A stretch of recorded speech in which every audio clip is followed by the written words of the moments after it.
Namaste. This is Prasad Sharma, MPhil second semester student, Nepal Open University.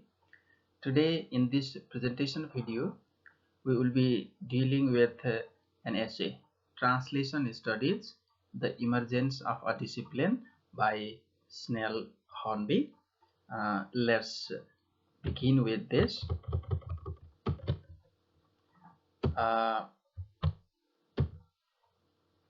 First of all, let's begin with Henry Leverwege classification of German scholars. He has classified German scholars into four groups: precursors, pioneers, masters, and disciples. Precursor means the one who created blueprints in translation. Pioneers, the one who formulated the raw programs and developed the translation theories. Masters, one who carried out the program and their work set the standard by means of which later translators, disciples, they measure their work. And disciples, they are the followers of the work done by the masters. So let's start with great precursors, and this is none other than Friedrich Salamaker that we want to start here. Friedrich Salamaker, in 1814, he pointed out that we need a well-developed translation theory in order to guide the translation activities. Before him, translation was done. For example, as early as 1st century BC, Horace and Cicero, they practiced word versus sense translation, faithful versus free translation, but they were not guided by theories. They were just fragmented ones.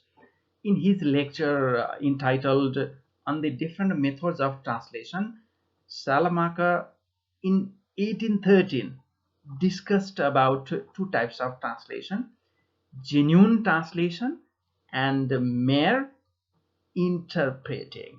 According to Salamaker, this mere interpreting is oral and written translation of everyday business text, and to him, we may give attention to it, but it does not deserve scholarly attention. So he focuses on genuine translation, and to him, genuine translation is of two types.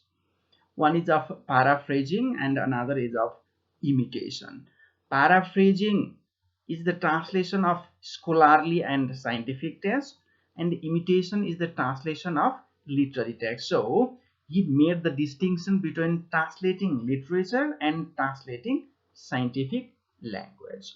Another thing that he introduced in his lecture was the concept of foreignization and domestication in translation.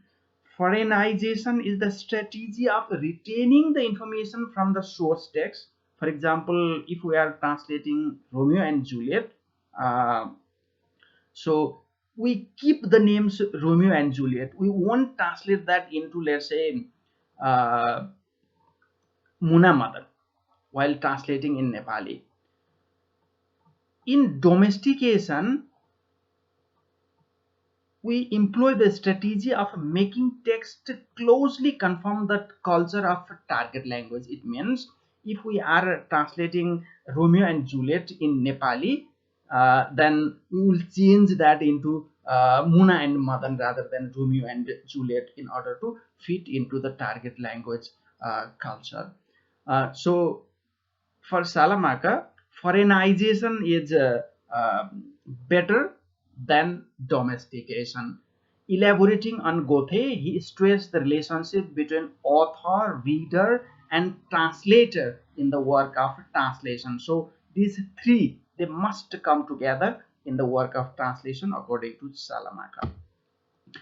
Then there is another name that we must mention here, 17th century England writer John Dryden. He distinguished three types of translation. One he called metaphrase, that is word to word translation. Another, imitation. In imitation, what we do is we try to approximate author's emotion or passion into another language. But according to John Dryden, these are two extremes. So he prefers another one, paraphrase.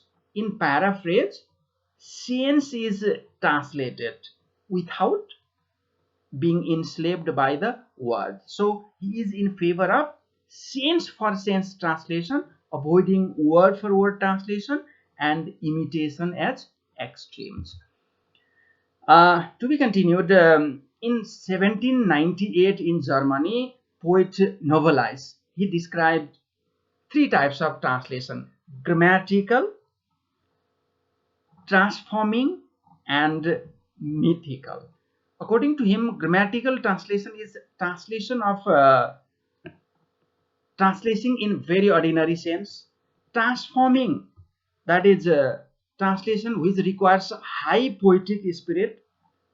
Translator must be another poet. If you are trying to translate a poem, then the translation must be another poem, recreating the text into poem. And mythical one, this mythical one is beyond the translation of verbal text. It goes beyond that. Similarly, Goethe in 1819, he presented a tripartite model, or three epochs of translation. One epoch he called prosaic epoch, and this prosaic epoch is like domesticating. Here the translator acquaints us with foreign countries. Second translation is parodistic translation. In this parodistic translation, which is equal to foreignizing, then the translator try to appropriate foreign context and reproduce it in his own original sense. And the third one is creative translation. This is what Salamaker likes most, creative translation, making original identical with the translation. There is another scholar, William Humboldt. He emphasized the need to seek connection between language and culture, and language and behavior. So he brought not only language but also cultural dimension into translation. Then in the 20th century, in the early 20th century, trends in translation theory, they were basically influenced by German literary and philosophical traditions. Romanticism, hermeneutics, existential phenomenology, etc. So translation is seen as an interpretation which necessarily reconstitutes and transforms the foreign text.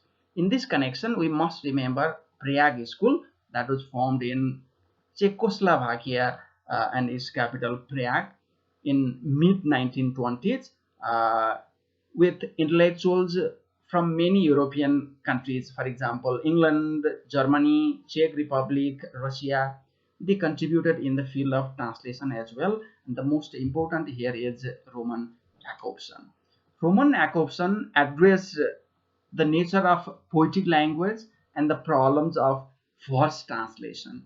In his essay on linguistic aspect of translation, he talked about three systems of translation. One, intralingual translation, which he calls rewording. This is an interpretation of verbal signs by means of other signs of the same language, Nepali into Nepali translation, for example. Another is interlingual translation, or what he calls translation proper. This is an interpretation of verbal signs by means of some other language. This interlingual translation is, for example, translation of Nepali text into English. And lastly, he talks about intersemiotic translation, that is also called transmutation, and this is the interpretation of verbal signs by means of signs of non-verbal sign system. So here Ziri Levy, in his book The Art of Translation in 1963, divides translating process into three phases. One is understanding phase, another is interpreting phase, another is transferring phase. He divides the translation method into two groups, one illusionist method, another anti-illusionist method.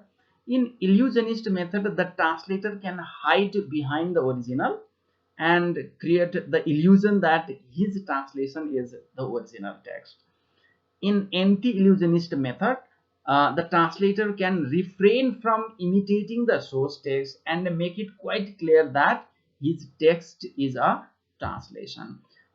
Here, we must mention the name of Jean-Paul Binet and Jean Doublenet as well. They made a huge contribution in translation in Canada, especially in translation pedagogy and stylistic approach to translation. Another name, very famous one, is Nida, Eugene A. Nida.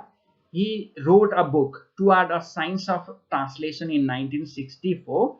In this book, he brought the concept of equivalence in translation. So he described language as an integral part of culture and words as symbols of cultural phenomena. These symbols differ between cultures, and hence languages translation cannot provide exact equivalent of words in the source language. So he's quite pragmatic here, practical here. For example, we may not have exact word in Nepali if we are trying to translate an English text into Nepali. So translation is all about finding out equivalence. He talks about two types of equivalence. One is formal equivalence and another one is dynamic equivalence. In formal equivalence, by formal equivalence, he means that it is the one which seeks to reproduce source language surface structure as exactly as possible. So structure it is basically concerned with, and another one is dynamic equivalence, and this dynamic equivalence focuses on evoking a similar response as in the source language. So this dynamic equivalence is of more importance to NIDA than formal equivalence.